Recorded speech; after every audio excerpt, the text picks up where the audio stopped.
रस फुटता उधळलाली भूपाळी रामपारी दिशादाही उजळल्या आल गोकुळ आपुल्या दारी निर्भेळ आणि सकस चवीच गोकुळ लई भारी। गोकुळ दूध संघाची दर्जेदार दुग्ध उत्पादने गोकुळ दूध, दही, तूप, दूध powder, cooking butter, table butter, paneer, इलायची श्रीखंड, आंबा श्रीखंड, फ्रूट श्रीखंड, ताक आणि लस्सी। गोकुळ दूध आणि दर्जेदार दुग्ध उत्पादने, चव आहे कोल्हापुरी, गोकुळ लई भारी।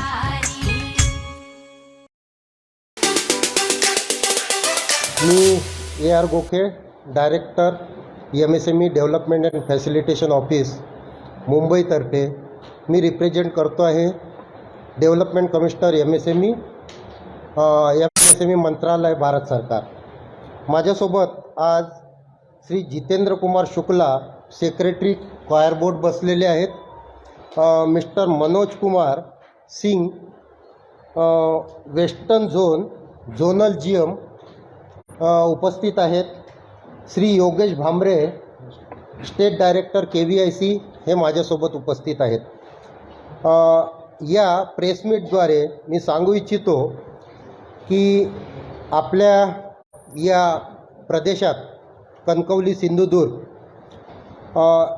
18 ते 21 फरवरी 2023 या दरम्यान व्यवसाय वृद्धी, सूक्ष्म लघु एवं मध्यम उद्यम मंत्रालय, भारत सरकारतर्फे त्यांचा विकास आणि त्याचा स्कोप या विषयावर चर्चासत्र आहे। आणि या चर्चासत्रात आपले माननीय केंद्रीय मंत्री श्री नारायण राणे साहेब उपस्थित राहतील। त्यांच्या हस्ते जे उद्योजक आहेत MSMEचे, त्यांच्या प्रदर्शनीचं उद्घाटन आणि चर्चासत्रामध्ये ते भाग घेत आहेत। आणि हा कार्यक्रम मंत्रालयाचे जे वरिष्ठ अधिकारी आहेत, secretary MSME Shri BB Swain sir, त्याच्यानंतर NSICच्या madam miss Mercy Po madam, joint secretary and NSIC CEO, coir बोर्डचे चेअरमॅन श्री डी कुप्पूरामू साहेब, आमचे ॲडिशनल सेक्रेटरी आणि डेव्हलपमेंट कमिशनर डॉक्टर रजनीश साहेब, आणि अजून सिनियर ऑफिसर्स फ्रॉम मिनिस्ट्री आणि डेव्हलपमेंट कमिशनर, इंडस्ट्री असोसिएशन्स, त्यानंतर प्रॉमिनंट पर्सनॅलिटीज या कार्यक्रमात उपस्थित राहणार आहे आणि त्या संगोष्ठीमध्ये ते सहभागी होणार आहेत। या कार्यक्रमात मंत्रालयाच्या चारही ऑफिसेसमार्फत ज्या स्कीम चालवल्या जातात, MSME उद्योजकांच्या प्रमोशन करता, त्यांच्या फायद्याकरता, त्यांच्या विकासाकरता, त्या स्कीमबद्दल पूर्ण माहिती देण्यात येणार आहे। आणि त्या माहितीसोबतच त्यांना जे आपले सरकारी उपक्रम आहेत, या सरकारी उपक्रमासोबत त्यांना आपला व्यवसाय वृद्धी कशी करता येईल याकरता एक इंटरॅक्टिव्ह सेशन आणि त्यांच्यासोबत जे रजिस्ट्रेशन, जेम पोर्टलबद्दल माहिती, ते कसा आपला प्रोडक्ट त्याच्यावर डिस्प्ले करू शकतात, पार्टिसिपेट करू शकतात, आणि as a vendor registration CPSE सोबत आपलं व्हेंडर रजिस्ट्रेशन कसं करू शकतात त्याच्याबद्दल माहिती या प्रोग्राममध्ये देण्यात येणार आहे। या प्रोग्राममध्ये CPSE जसं Mazagon dockyard limited, IOCL, BPCL, HPCL, nuclear power corporation, Konkan railway, Goa shipyard आणि एक्सपोर्ट प्रमोशन कौन्सिलच्या संस्था, IIP, CPET, IGTR, EPIDA, SIDBI आणि अन्य फायनान्शियल संस्था यांना या कार्यक्रमामध्ये पार्टिसिपेट करायचं निमंत्रण देण्यात आलेलं आहे आणि बऱ्याचशा संस्था पुन्हा त्यात पार्टिसिपेट करायला येत आहेत। त्या संस्थांमार्फत यांना काय सुविधा देण्यात येणार आहे. त्यांचा उद्योग कशा पद्धतीने त्यांच्या उद्योगाची वाढ होऊ शकते, त्या आपल्या ज्या संगोष्ठी आहेत आणि कार्यक्रमासोबतच जे आमचे सेशन्स आहेत, त्या सेशन्समध्ये या प्रत्येक संस्था माहिती देतील आणि उद्योजक त्यात पार्टिसिपेट करतील. आमचा हा पूर्ण प्रयत्न असणार की MSME मंत्रालयाच्या ज्या स्कीम्स आहेत त्यांचा जो फायदा आहे हे उद्योजक घेतील आणि त्या स्कीम अंतर्गत ज्या ज्या सुविधा त्यांना उपलब्ध होतात त्या सुविधा आमच्या चारही संस्थामार्फत कशा देऊन त्या उद्योजकांची त्यांच्या उद्योगांची वाढ कशा पद्धतीने जास्तीत जास्त होऊ शकते आणि त्यातल्या त्यात मुख्यतः हा रिजन कव्हर करण्याचा एकच उद्देश आहे. या रिजनमध्ये जे नॅचरल रिसोर्सेस आहेत, त्या नॅचरल रिसोर्सेसचा जास्तीत जास्त उपयोग करून या क्षेत्रातील उद्योजकांना जास्तीत जास्त फायदा होईल याचा प्रयत्न आम्ही करतो आहे. या कार्यक्रमामध्ये आमच्या चारही संस्थांचे स्टॉल्स आहेत. CPSEचे स्टॉल्स असतील, उपक्रमांचे स्टॉल्स असतील जे सरकारी उपक्रम्स आहेत. त्याच्यानंतर PMEGP मार्फत जे लोन देण्यात आलेलं आहे सूक्ष्म उद्योगांना, तर KVIC जवळपास त्या उद्योजकांचे 40 स्टॉल KVIC मार्फत असतील. क्वायर बोर्ड मार्फत जे छोट्या उद्योगांना प्रमोट करण्यात आलं आहे त्यांचे 30 स्टॉल्स असतील आणि MSME DFO मुंबईतर्फे आम्ही 30 स्टॉल ची अरेंजमेंट करतो आहे, ज्यात उपक्रम सरकारी उपक्रम आणि 2-3 चांगले उद्योजक यांचे स्टॉल प्रदर्शनास असतील. आम्ही प्राधान्य मुख्यतः जे एक्झिबिशन आहेत स्थानिक उद्योजकांना आम्ही जास्त प्राधान्य देत आहोत. जवळपास मोर दॅन 50% स्थानिक उद्योजकांना त्यात प्रवेशाची सुविधा करण्यात आली. मुख्य कार्यक्रमात 19 तारखेच्या कार्यक्रमात जे सिनियर ऑफिसर्स आहेत ते सिनियर ऑफिसर्स चारही विभागाचे आणि असोसिएशनचे जे प्रमुख पाहुणे आहेत ते या MSMEचा वाढ कसा होईल आणि काय सुविधा त्यांच्यामार्फत काय इनिशिएटिव्ज घेण्यात आलेले आहेत, पुढे अजून काय इनिशिएटिव्ज घेण्यात येतील याबद्दल प्रत्येक आमच्या चारही संस्थांचे अधिकारी आणि MSME जे असोसिएशनचे पदाधिकारी आहेत ते आपला जो त्यांचा विषय आहे तो समोर ठेवतील. 3 दिवसाच्या कार्यक्रमाचं नियोजन असं आहे की 19 तारखेला मुख्य कार्यक्रम असणार, जो उद्घाटन माननीय केंद्रीय मंत्री श्री नारायण राणे साहेब करतील आणि बाकी अजून 2 दिवस प्रदर्शनी असणार आणि प्रदर्शनीमध्ये various sessions which will be conducted by the representative of the public sector undertaking. आणि ते आपल्या जे उपक्रम आहेत त्यात त्यांना काय प्रोडक्टची आवश्यकता आहे ते पब्लिक प्रोक्युरमेंट पॉलिसी 2012 प्रमाणे त्यांना 25% त्यांच्या ॲन्युअल जो रिक्वायरमेंट आहे त्याचं 25% खरेदी ही MSEs कडून करून घ्यायची आहे.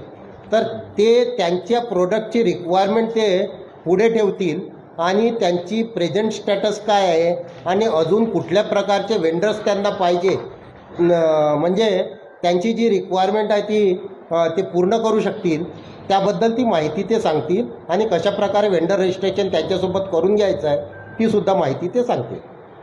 जर म्हणजे NSICचे वेस्टर्न झोनल रिजनचे मॅनेजर आहेत ते NSIC बद्दल माहिती सांगतील. जैसे कि गोके साहब ने बताया कि MSME का कितना इम्पोर्टेंस है, करीब 11 करोड़ एम्प्लॉयमेंट जनरेशन है यहाँ पे. एग्रीकल्चर के बाद में सबसे बड़ा सेक्टर है जहाँ पे MSME रोल करता है.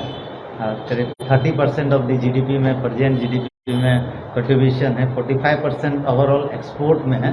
तो ये एमएसएमई सिंदूर कोंकण एरियाज में ग्रोथ एंड स्कोप के लिए एक चारों ऑर्गेनाइजेशन एमएसएमई के अंदर 4 मेन ऑर्गेनाइजेशन हैं जो एमएसएमई के लिए काम करती है, जिसमें MSME DFO, KVIC, NSIC and coir board है। तो चारों ऑर्गेनाइजेशन मिलकर के एक ऐसा प्लेटफॉर्म है जहाँ पे सब कुछ, चाहे छोटा से छोटा उद्योग से लेकर के उद्योग को बढ़ावा के लिए जितने सारे स्कोप हैं, सारा कुछ हमको वहाँ पे एक जगह पे पता चल जाएगा। एनएसआईसी भी इसमें रोल में है। एनएसआईसी के बहुत सारे स्कीम्स के थ्रू हम लोग एमएसएमई को हेल्प करते हैं। इसमें हमारा ट्रेनिंग सेंटर है जहाँ पे लोगों को इंटरप्रेन्योर बनने के लिए, अपना उद्योग लगाने के लिए मोटिवेट करते हैं। बहुत सारे सेंटर्स है जहाँ पे ट्रेनिंग प्रोग्राम दिया जाता है। उसके बाद हमारा एक इंटीग्रेटेड सपोर्ट है जिसमें मार्केटिंग सपोर्ट है, फाइनेंशियल सपोर्ट है, अदर सपोर्ट सर्विसेज है एंड उनको एक ओवरऑल ये दिया जाता है ताकि आप जब उद्योग लगाने के बाद में उसको प्रॉपरली चला सकें, एक कॉम्पिटिटिव आप प्रोडक्ट बना सकें एंड अलग अलग तरीके से सहायता दिया जाता है। इसमें मार्केटिंग सपोर्ट है। तो एनएसआईसी का एक सिंगल पॉइंट रजिस्ट्रेशन स्कीम है जहाँ पे अगर आप रजिस्टर्ड हो जाते हैं तो वहाँ पे आप रजिस्टर होने के बाद में आपको टेंडर फी एमडी एग्जम्प्टेड रहता है। तो छोटे उद्योग अधिक से अधिक जगह में वो पार्टिसिपेट कर सकता है और ऑर्डर को ग्रैब कर सकता है, अपने कैपेसिटी के अनुसार एक क्वालिटी प्रोडक्ट सीपीएससी को दे सकता है। उसके बाद उसमें जैसा कि पब्लिक प्रोक्योरमेंट पॉलिसी में गवर्नमेंट ऑफ इंडिया ने काफ़ी सारे नए इनिशिएटिव लिए हैं, जिसमें पब्लिक प्रोक्योरमेंट पॉलिसी एक इनिशिएटिव है, 2012 में आया था, फिर अमेंड हुआ 2018। उसके अनुसार 25% माइक्रो और स्मॉल से लेना मैंडेटरी है सारे सीबीएसई एंड गवर्नमेंट जितने ऑर्गेनाइजेशन हैं। तो उसका एक बहुत बड़ा लाभ एमएसएमई को मिलता है। आज के डेट में जब ये स्टार्ट हुआ था उसके बाद में काफ़ी सब्सटेंशियल ग्रोथ हुआ है उसमें। उसके बाद एनएसआईसी कंसोर्शिया और टेंडर मार्केटिंग, छोटे छोटे उद्योगों को टेंडर में पार्टिसिपेट करने में दिक्कत होती है तो एनएसआईसी उसके बिहाफ पे टेंडर पार्टिसिपेट करता है, उनको ऑर्डर लेकर के उनको डिस्ट्रीब्यूट करता है। सिंगल यूनिट के बिहाफ पे भी करते हैं और अगर सेम प्रोडक्ट पे बनाता है तो उनके बिहाफ पे एक कंसोर्शिया बना करके उनके बिहाफ पे हम लोग पार्टिसिपेट करते हैं और उसके कैपेसिटी के अनुसार एक कंसोर्शिया लीडर रहता है जिससे डिफाइन करता है कि इतना इतना वो ऑर्डर एक्यूट कर सकता है, उसको हम डिस्ट्रीब्यूट करते हैं। एंड एमएसएमई ग्लोबल मार्ट, आजकल डिजिटल प्लेटफॉर्म बहुत इंपॉर्टेंट रोल प्ले करता है, स्पेशली मार्केटिंग में बहुत सारी चीज़ों में, वो including manufacturing as well as service sector में। तो डिजिटल प्लेटफॉर्म में हमारा एक B2B का प्लेटफॉर्म है, एमएसएमई मार्ट है, जहाँ पे बहुत सारी सुविधाएं एक साथ दिया गया है। वहाँ पे एक छोटा एक मिनी वेबसाइट आप बना सकते हैं। जो गवर्नमेंट का टेंडर्स निकलते हैं सेंट्रल गवर्नमेंट के, वो देते हैं। उसके बाद ग्लोबल टेंडर्स हैं, उसके बारे में वहाँ पे जानकारी रहती है। रॉ मटेरियल जो प्रोक्योरमेंट रहते हैं, कहाँ से हम प्रोक्योर करेंगे, कहाँ नियर अबाउट सोर्सेज हैं, उसके लिए हैं। आपको छोटे छोटे जो उद्योग स्टार्ट करते हैं उनको डीलर डिस्ट्रीब्यूट अपॉइंट करने के लिए उसमें भी वहाँ पे दिया गया है। कोई प्रोडक्ट जो स्पेशली अवेलेबल नहीं रहता है आप उसको इंक्वायरी फ्लोट कर सकते हैं। इस तरह की सुविधा B2B डिजिटल प्लेटफॉर्म के थ्रू उसमें दिया जाता है। तो मार्केटिंग में एक अच्छा रोल प्ले करता है, स्पेशली एमएसएमई को, चूँकि उसको हर जगह ढूंढने की ज़रूरत नहीं है। एक प्लेटफॉर्म है जहाँ पे आप जा करके ये सब चीज़ें का बेनिफिट्स ले सकते हैं। फिर एनएसआईसी और एमएसएमई डीएफओ और केवीआईसी भी बहुत सारे एग्जीबिशन में एमएसएमई को सपोर्ट करता है। केवीआईसी ने अभी इन्होंने मुंबई में world trade centre, KVIC town में काफ़ी सारे एग्जीबिशन में लोगों को दिया। एमएसएमई ने काफ़ी अभी सारे एग्जीबिशन में सपोर्ट किया। हम लोग डोमेस्टिक एग्जीबिशन में तो करते ही करते हैं, उसके बाद इंटरनेशनल एग्जीबिशन में भी अभी रिसेंटली हम लोगों ने थाईलैंड में किया, बैंकॉक में, फिर वियतनाम में किया, साउथ कोरिया में किया। इस तरह से नंबर ऑफ इवेंट्स में हम लोग एमएसएमई को ओवरऑल सपोर्ट करते हैं। देन बहुत सारे इस तरह के प्रोग्राम होते हैं जहाँ पे कैंपेन, बायर सेलर मीट करके और हमारे सारे ऑर्गेनाइजेशन मिल करके कि कितना सहायता हम प्रदान कर सकते हैं अलग अलग स्कीम के तहत, और उनको वो डिटेल्स देते हैं। क्रेडिट सपोर्ट आज के डेट में बहुत इंपॉर्टेंट रोल प्ले करता है, क्योंकि सब कुछ है, आपको मार्केट मिल गया, एक प्रोडक्ट ले लिया, लेकिन अगर आपको फाइनेंस को बोला जाता है ब्लड ऑफ द बिजनेस, तो एनएसआईसी भी उसमें काफ़ी बड़ा रोल प्ले करती है, जिसमें रॉ मटेरियल असिस्टेंस स्कीम में हम लोग उनको फाइनेंशियल असिस्टेंस देते हैं। हमारा सारे बैंकों के साथ में टाई अप है, जिसमें उनको लोन को दिलाने में हम सहायता प्रदान करते हैं। और क्रेडिट फैसिलिटेशन थ्रू बैंक हमारा ऑलमोस्ट सारे nationalise bank and some private sector bank के साथ में भी हमारा है। गवर्नमेंट ऑफ इंडिया ने भी एक स्कीम्स हैं जिसमें आप 2 करोड़ तक कोलेटरल फ्री ले सकते हैं, उसके बारे में भी हम लोग डिटेल में चर्चा कर सकते हैं।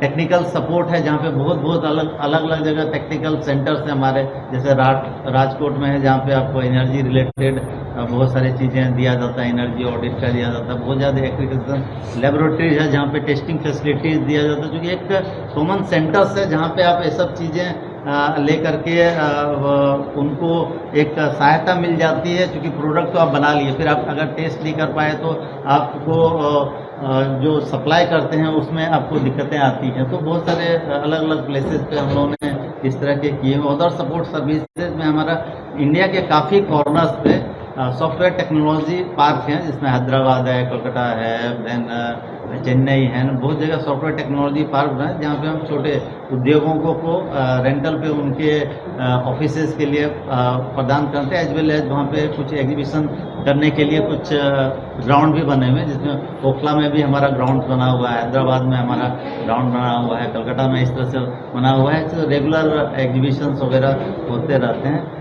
Incubation centre across the country काफ़ी सारे सेटअप किए हुए हैं, जहाँ पे हम लोग छोटे छोटे उद्योग लगाने के लिए किस तरह से रॉ मटेरियल प्रोक्यूरमेंट कहाँ से करते हैं, रॉ मटेरियल से लेने के बाद में उसको कैसे आगे फर्दर प्रोसेस करते हैं, प्रोसेस करने में फाइनल प्रोडक्ट बनता है, उसका कौन बल्क बायर है, वो सब डिटेल दिया जाता है। इतना ही नहीं, वहाँ पे हम लोग पूरा प्रोजेक्ट रिपोर्ट के साथ में बैंकों के साथ उनको लोन दिलाने का भी काम करते हैं, ताकि वो अपना उद्योग लगा करके सक्सेसफुली उसको कर सकते हैं। Honourable prime minister of India ने 2016 में एक SC/ST हब की NSIC के अंदर स्थापना किया, जिसमें स्पेशली SC/ST इंटरप्राइजेज को फैसिलिटेट करने के लिए दिया गया, जिसमें कैपेसिटी बिल्डिंग रहता है, जिसमें ट्रेनिंग प्रोग्राम इंडिया में जितने सारे मेजर ट्रेनिंग प्रोग्राम हैं सबके साथ में टाइप करके उनको फ्री ट्रेनिंग दिया जाता है। कुछ सेंटर्स जो हैं जहाँ पे उनको रेसिडेंशियल का भी दिया जाता है, रेसिडेंशियल भी है। उसके अलावा बहुत सारे सब्सिडीज स्कीम है, जैसे बैंक का लोन का प्रोसेसिंग का सब्सिडी है, उसके बाद कुछ वो अगर रजिस्ट्रेशन करते हैं उनका सब्सिडी है, एग्जीबिशन में जाते हैं उसका सब्सिडी है। देन अभी 25% up to 25% credit link capital subsidy है, जहाँ पे रेगुलरली इस तरह की चीज़ें दिया जाता है। एंड इस तरह की सहायता SC/ST हब में स्पेशल रूप से दिया जाता है। और इस तरह से ओवरऑल एक NSIC का जो रोल है मैंने ब्रीफ इसमें डिटेल में बताया। एंड आपको कोई क्वेश्चन हो तो क्वेश्चन आंसर जब इसके बाद या जब भी होगा उसके बाद हम डिटेल में इसमें चर्चा कर सकते हैं। मैं अभी मिस्टर जितेंद्र कुमार शुक्ला जी है, क्वायर बोर्ड के सेक्रेटरी, इनसे विनती करूंगा कि वो कुछ बताएं आप। नमस्कार। क्वायर ये नारियल के रेशे को कहा जाता है, जो कोकोनट हस्क है, पानी पी के आप फेंक देते हैं, उसका जो छिलका निकलता है उसमें से रेशा, और रेशा निकालने में जो डस्ट निकलती है उसके उपयोग के बढ़ावा देने के बारे में हम लोग काम करते हैं क्वायर बोर्ड की तरफ से। उस रेशे से क्या क्वायर पिच एक खाद का सब्स्टिट्यूट फर्टिलाइजर का बनता है, जिसकी विदेशों में बहुत ज़्यादा डिमांड है। देश में अभी अवेयरनेस उतनी नहीं हो पाई है, इसलिए यहाँ के लोग कम प्रयोग कर रहे हैं, कम इकट्ठा कर रहे हैं। इसको देश में भी बढ़ावा देने के बारे में हम लोग कर रहे हैं। सारे उद्योगों में कोविड की वजह से घटे हैं, सबके परसेंटेज लेस हुआ है, लेकिन हमारा इस क्वायर उद्योग का डिमांड विदेशों में इतना ज़्यादा है कि 20% के इंक्रीज ग्रोथ रेट पे हम लोग काम कर रहे हैं। हर साल हमारा 20% एक्सपोर्ट बढ़ रहा है। क्वायर के लोगों का जो प्रोडक्ट तैयार है वो बेचने के लिए हम लोग उनको विदेश में और देश में दोनों जगह पे व्यापार मेले आयोजित करते हैं, जिसमें इन लोगों को बुलाते हैं, आने जाने का खर्चा किराया देते हैं कि व्यापारी और उत्पादक अपना अपना माल तैयार करें और हमारे मेले के थ्रू लोगों में जानकारी बढ़ावें, अच्छे प्रोडक्ट बने, इसके बारे में हम लोग ट्रेनिंग देते हैं। जहाँ जहाँ हमारे सेंटर्स हैं वहाँ के लोगों को बुला के और उनको स्टाइपेंड देते हैं और तरह की भी सुविधाएं देते हैं। उसमें खास तौर से SC/ST के लोग ज़्यादा से ज़्यादा आवें, इसके प्रोत्साहन के लिए भी करते हैं और उसमें हमारा कोटा भी फिक्स है कि SC/ST के लोगों को ज़्यादा से ज़्यादा मिले। जिनका तैयार माल है और कहीं बेच नहीं पा रहे हैं या उनको कोई दिक्कत है, तो हम लोगों के देश भर में 30 शोरूम हैं जिन पे हम अपना उत्पाद रख के और बेचने की मदद करते हैं और उनको उचित पैसा दिलवाते हैं और सरकार से उनका संपर्क करा के ज़्यादा मात्रा में भी बिकवाने के बारे में प्रयोग करते हैं। PMEGP में भी क्वायर बोर्ड के प्रोडक्ट शामिल हैं, तो PMEGP में क्वायर के उत्पादन के लिए कोई अगर लोन लेना चाहता है तो सब्सिडी के साथ में उसको लोन मिलता है। उसके लिए भी हम लोग प्रयासरत हैं और यहाँ खास तौर से खुशी है हमें बताते हुए कि हमारे आज से नारायण राणे साहब के मंत्री बनने के पहले जो ग्रोथ रेट था उससे 4 गुना अभी हो गया है इनके मंत्री बनने के बाद में। राणे साहब के उनके विशेष प्रयास की वजह से ये रीजनल ऑफिस यहाँ पे स्थापित किया गया है और उसका ये प्रभाव हुआ कि 4 गुना ट्रेनिंग हमारी और उद्यमी बढ़ गए हैं। ट्रेनिंग देने में महिला क्वायर योजना है हमारे पास में, उसमें महिलाओं को विशेष तौर पे काम करने की शिक्षा दी जाती है ताकि वो घर में रह के भी अपने उत्पाद बना सके, बेच सके। दूसरा हमारी रिसर्च इंस्टीट्यूट है केरल में, एलेप्पी एक जगह है वहाँ पर, तो उसमें नए नए उत्पादों का प्रयोग करते हैं। जैसे क्वायर पिच पहले कभी जलाने के काम आती थी जो डस्ट निकलती है, अब वो खाद के तौर पे, उर्वरक के तौर पे प्रयोग हो रही है देश में भी विदेश में भी। इन सब क्षेत्रों में हम काम कर रहे हैं और उम्मीद है कि आगे अच्छा करते रहेंगे। थैंक यू, धन्यवाद। यानंतर मी श्री योगेश भामरे साहेब, स्टेट डायरेक्टर KVIC यांना विनंती करतो की ते सांगतील आपले सगळ्यांना नमस्कार। आपलं जे सिंधूरचं एक्झिबिशन आहे त्याच्यामध्ये एक साधारणतः मी 40 स्टॉल जे आहेत PMEGP योजना जी आपली त्याच्या अंतर्गत जे आपले ज्यांनी लोन घेऊन आपले उद्योग व्यवसाय केले त्यांचे लावलेले आहेत। त्याच्यात आपले साधारणतः 20 स्टॉल जे आहेत तर सिंधुदुर्ग आणि रत्नागिरीचे आहेत आणि 20 स्टॉल बाहेरचे आहेत। याच प्रोग्राममध्ये साधारणतः 75 महाराष्ट्रातील सक्सेसफुल एंटरप्रिनर्स आहेत त्यांचं एक बुकलेट, भारतातले त्यांचं एक बुकलेट साहेबांच्या हस्ते जे अनावरण त्याचं होणार आहे। त्याच्यातलं आनंदाची गोष्ट केली सिंधुदुर्ग जिल्ह्यामध्ये एक एंटरप्रिनर आहे त्यांचंही तिथं स्टेजवर आम्ही सन्मान करणार आहोत। त्यासोबतच 21 जे बेनिफिशरी आहेत ते सिम्बॉलिक आहे। 21 बेनिफिशरी त्यांना सँक्शन लेटर PMEGPचे नवीन उद्योग व्यवसाय करण्यासाठी जे आहे त्या साहेबांच्या हस्ते डिस्ट्रीब्यूट करण्यात येतील। त्याच पद्धतीने आपल्या इथे एक जनसमृद्धी खादीची नवीन एक संस्था आपण वज्राट जे आहे तिथं रजिस्टर्ड केलेली आहे आणि त्यांना 25 चरखे जे आहेत तर त्याच्या डिस्ट्रीब्युशनचा एक प्रोग्राम आहे। आणि या वर्षामध्ये जे आपले ग्रामोद्योगच्या योजना आहेत त्याच्यामध्ये जे काही बेनिफिशरींना आपण ट्रेनिंग दिलेलं आहे तर त्यांना ट्रेनिंगचं सर्टिफिकेट 14 लोकांना जे आहे तर आपण इथं सिम्बॉलिक पद्धतीने त्यांना देणार आहोत। 70 लोकांनी ट्रेनिंग घेतले पण स्टेजवरते पण 14 लोक बोलून तर अशा पद्धतीने KVICचा याच्यामधल्या एक्झिबिशनमध्ये पार्ट आहे। सर, अपरंपरागत क्षेत्र आहे ऊर्जा क्षेत्र, तर त्यामध्ये KVICला आपल्याला अंतर्भूत करता येईल का? जसं सोलर आहे। बिलकुल बिलकुल सर, सोलरवरती KVICने काम केलं होतं आणि त्याच्यावरती अजूनही काम सुरू आहे। सोलर चरखा जे आहे तर त्याच्यावर आपण काम केलं होतं, पण ते खादी मध्ये त्याला घेता येत नाही असं एक त्यातलं आहे, कारण की खादी हाताने बनवलेली आणि हाताने म्हणजे असा विषय। यहाँ क्वायर का उत्पाद तो होता है लेकिन उसका इस्तेमाल जिस तरह से जिस परसेंटेज से होना चाहिए वैसा नहीं होता है जी। क्या आप यहाँ के लोगों को, मैंने एक DD न्यूज पे एक स्टोरी बनाई थी यहाँ के केसरी गांव की, वहाँ का एक महिला बचत गट है जो काफी अच्छा क्वायर पे काम कर रहा है जी। उनको सभी बेसिक ट्रेनिंग दी गई है, लेकिन क्या ऐसी महिलाओं को, प्रतिनिधियों को क्वायर का जो मेन रिसर्च सेंटर है केरला में जी, वहाँ आप ले जा सकते हैं? हाँ, हमारे पास एक एक्सपोजर टूर की स्कीम है, तो उसमें यहाँ जो भी आर्टिजन काम कर रहे हैं तो अगर वो जाके वहाँ केरला का उद्योग को देखना चाहते हैं तो उसको हम ले जाएंगे, आने जाने का किराया देंगे और रहने का भी लिमिटेड बजट वाला करेंगे। कोई उससे बेटर करना चाहता है तो अपना अलग कर ले, लेकिन हम ले जाएंगे, ले आएंगे नॉर्मल क्लास में, AC थर्ड में ले जाएंगे, वहाँ दिखा के लाएंगे। क्योंकि वो जो महिला है वो सभी दलित क्षेत्र की है, लेकिन काफी अच्छी काम नहीं, कर रही है। हम लोग तैयार हैं करने के लिए। कोई अगर आवेदन करेगा, बल्कि आपकी बात सुन के अब हम एक विज्ञापन भी दे देंगे, क्योंकि उनका उत्पाद अभी गोवा में जाने लगा है। अच्छा, नहीं अगर क्वांटिटी ज़्यादा है तो हम अपने शोरूम में भी रखवा सकते हैं। अनेक है ग्रुप जी, जो महिलाओं के जी, बचत गट है, जी। स्वयं सहायता ग्रुप। हाँ, तो और अभी हम लोग ट्रांसपोर्ट सब्सिडी की भी बात कर रहे हैं मंत्रालय से कि हम लोग जो लोग जैसे क्वायर समुद्र किनारे हो रहा है, इंडस्ट्री उसकी लगी है कोई मान लीजिए कंकावाली में, तो वहाँ से कंकावली तक कैसे लाएगा, तो जितने का प्रोडक्ट है उससे ज़्यादा उसका खर्चा हो जाता है।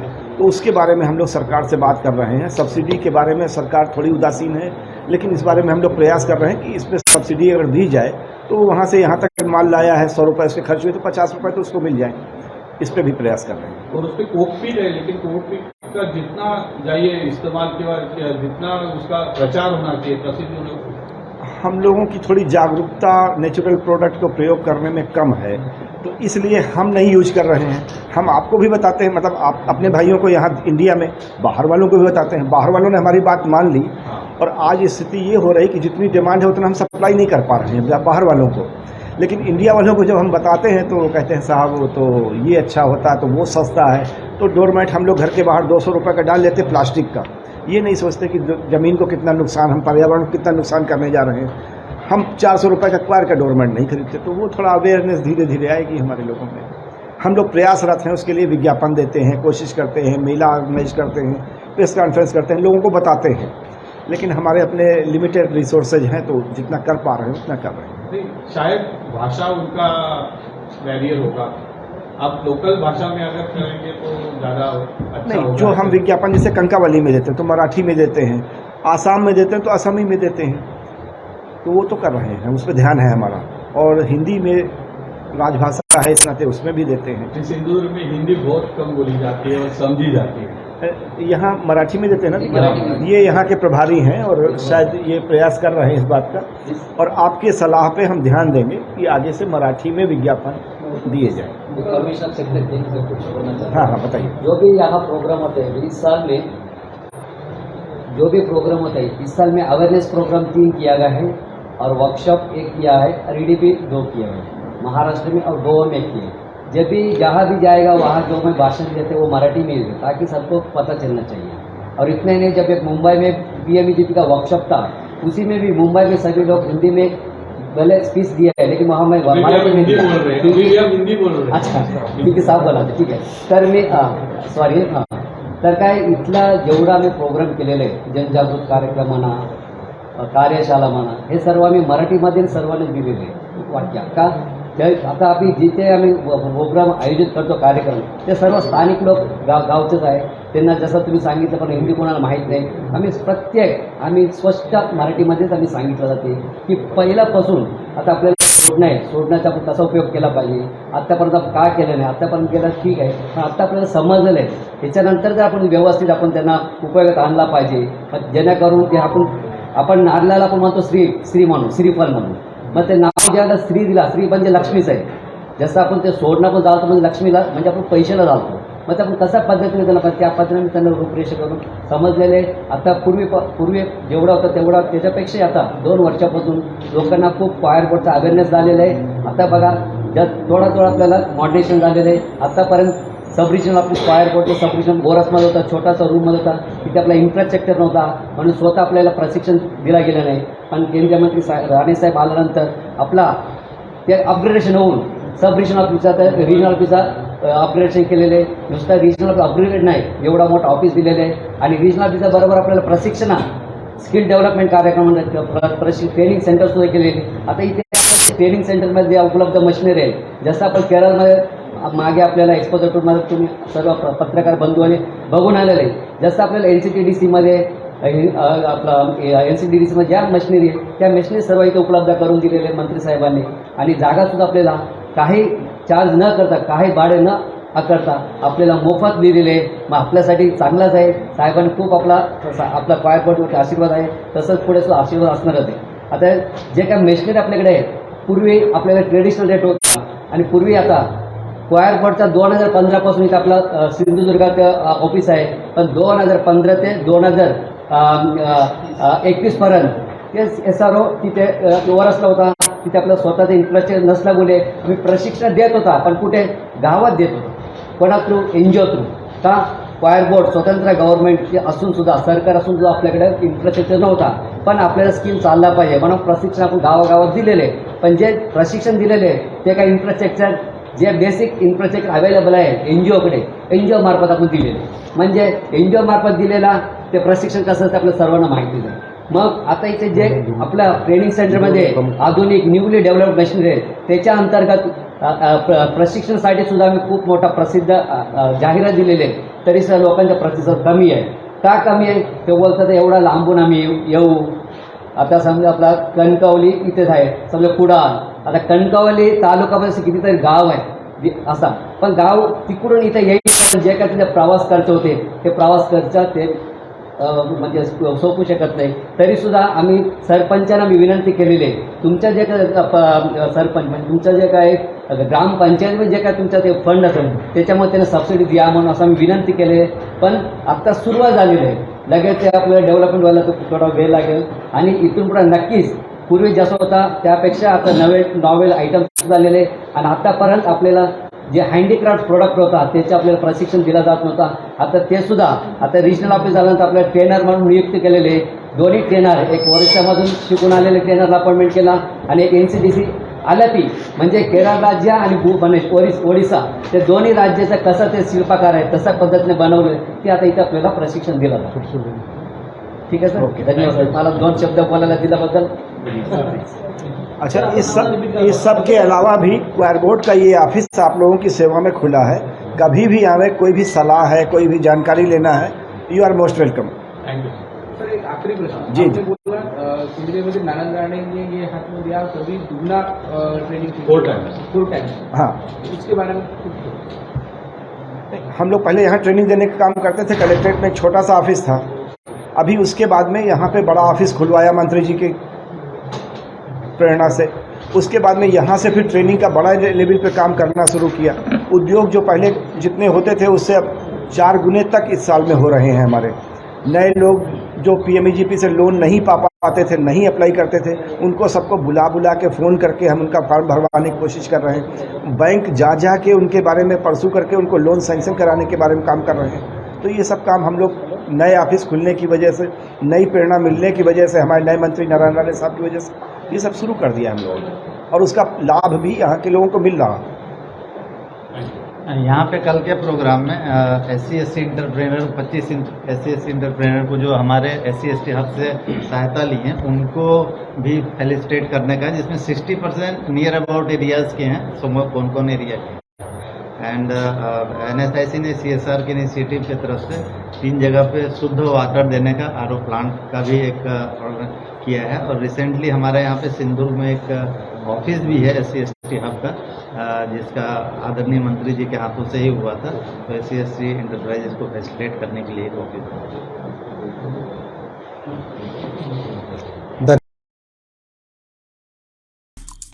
आमचे दिवसभरातले सर्व अपडेट्स, ताज्या घडामोडी आणि थेट लाईव्ह पाहण्यासाठी सबस्क्राईब करा, लाईक करा कोकणचं नंबर 1 महा चॅनल कोकण 7 लाईव्हचं YouTube चॅनल.